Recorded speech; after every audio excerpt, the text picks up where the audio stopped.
The Weems Empire. Hey, what's up, everybody? Brian coming to you from the shed quarters of the Weems Empire. So some of you may have seen that I posted some pics from HeroesCon 2022 in Charlotte, North Carolina. So I was just kind of sitting here this evening and figured I would make a video showing you my haul, so to speak. And this is actually the first time I've been back in about probably 7 or 8 years. The first time they've had it in 2 years because of COVID. So it was a pretty big show, and it was pretty busy. So let's get started. I want to show you some of my goodies I found. I'm going to go through these pretty quick. First of all, here is the HeroesCon convention program. I wanted to start off with this. I actually got a shirt with this particular graphic on it that you'll probably see me wearing here and there. I'm going to start off with my older comics I found first. So ROM Space Knight number 4. I actually a while back decided, this is Marvel Comics, early 80s, that I was wanting to collect at least maybe the first 20 issues of ROM. So I got a ways to go, but I found number 4. Moving right along. Wacky Squirrel by Dark Horse Comics. This is a black and white comic, probably 1986, 1987, 1987. And I like this. This is more of a cartoony comic. And it's guest starring Mr. Monster. And this one here is Wolf in Red, a Tex Avery comic. I don't know if I'd ever came across these. This is from the mid-90s. And I like those old animated. And it's got Droopy. Here's number 2 of 3. Like his eyeballs coming out, seeing the lady there. This was a weird one. I didn't even know that this had a crossover.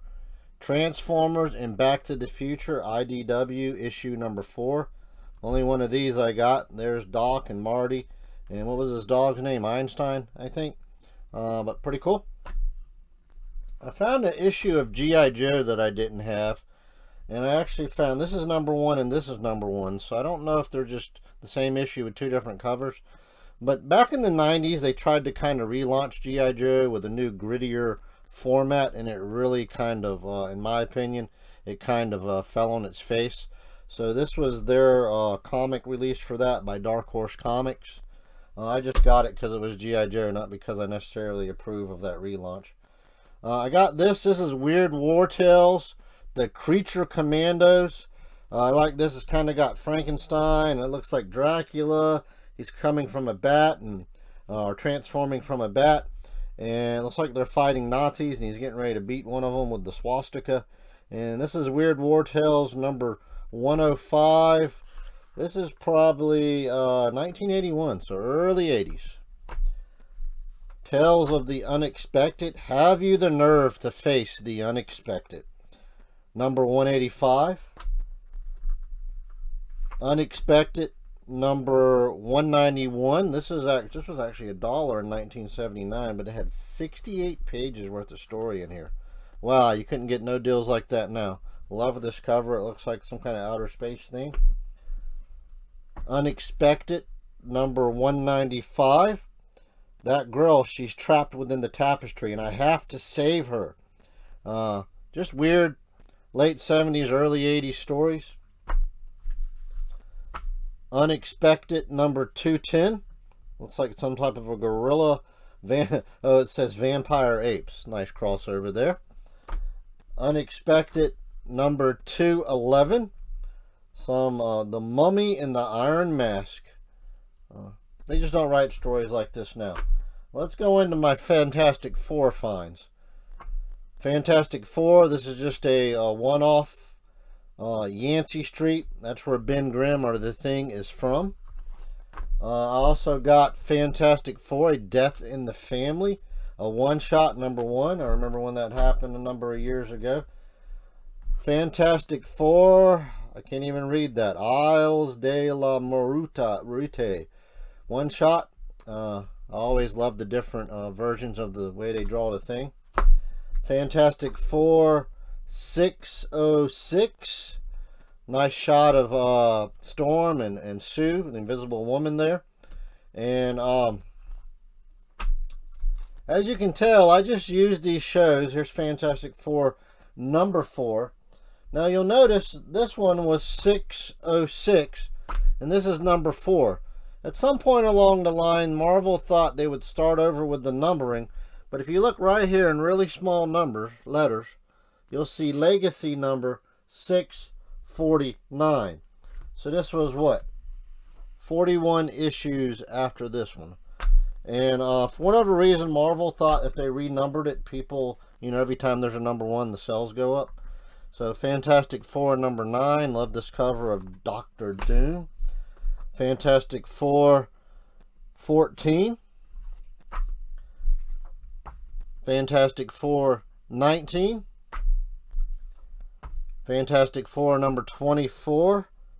Nice cover on that. And now we're going to go into my Spideys. And Marvel's guilty of doing the same thing with Spidey and starting over the renumbering. So we got Friendly Neighborhood Spider-Man number 8. But right here, if you can see that, it says Legacy number 32. This is a variant edition. Really like this cover. Friendly Neighborhood Spider-Man number 9. Friendly Neighborhood Spider-Man number 10. Number 11. Number 14. I'm going to try to speed it up a little bit. Then I got this. I wasn't real familiar with this one. Savage Spider-Man number 1. So this is going to be interesting to look at. And then I just got Plain Spider-Man. And this is number 3. Don't really know what's up with this storyline. As you can tell, I used this convention to catch up with a lot of my Spideys. This is issue number 700.2. I don't know what was going on there, but there's Spidey getting ready outside the window. There's Aunt May coming in, probably sick as always, as usual.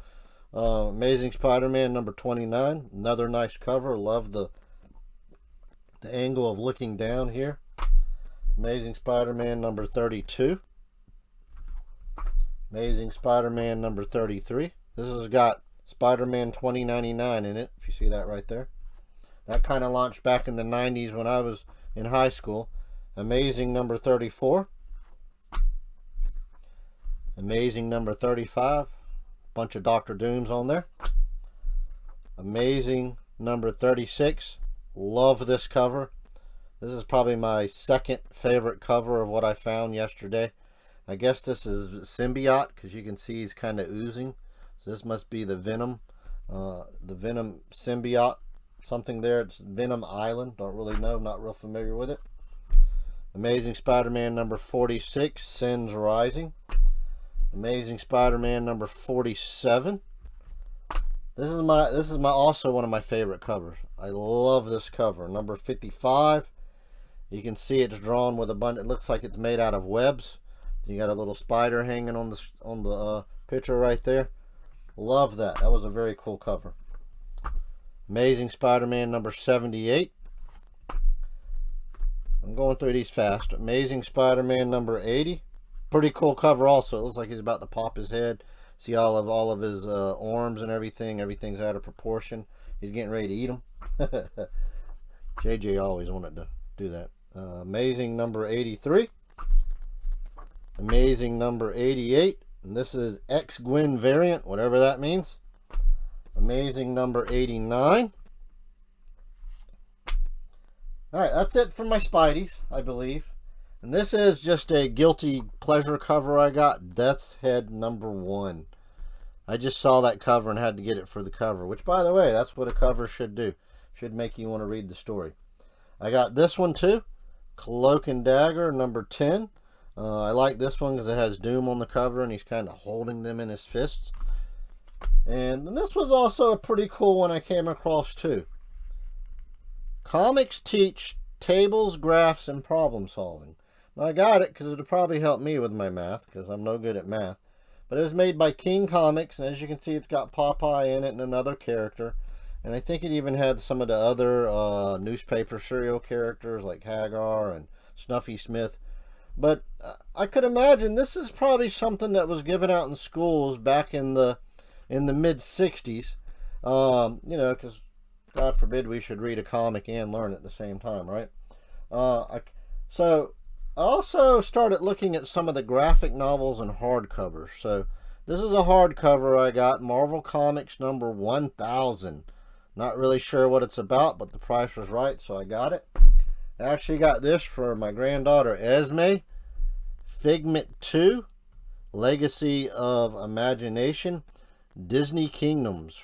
For those of y'all who don't know, Disney and Marvel are both, or Disney owns Marvel, so they print the comics, and I hope she'll like this. This is an all-age read, still sealed in plastic, and we'll see how it goes. I picked up this print. I already posted a picture of this, but I really like this print. I got this from a young lady who's publishing her own comic, and I wanted to support her a little bit, so I saw this and bought it from her. And this is not like an instant sketch or specialty just for me, but it's a copy that she has, and it's Spidey, so I got it. And I got this one for me. I've actually read one issue of this, but I didn't have many more, so I found this. Seekers of the Weird. I believe this might be based on one of Disney's rides. I'm not sure. This is another hardcover. Looks pretty cool. And I met up with my good friend Marcus Hamilton, and he gave me this. I talked to him for about 20-25 minutes, and we had a good conversation. And he's been drawing Dennis the Menace since sometime in the 90s, I believe. And he does the weekday prints, and very nice man to talk to, very humble, very down to earth. And he gave me this for before I walked off. It says, "Best wishes to Brian, best wishes from Dennis," and then he signed it right down here at the bottom, Marcus Hamilton. And then last but not least, the history of the Marvel Universe. I got this because I'm old school Marvel, okay? I'm old school, and I like to, I'm 80s and 90s Marvel. Not so much 2000s, but most of those Spideys and Fantastic Fours you saw were from the last few years, because I do try to catch up here and there.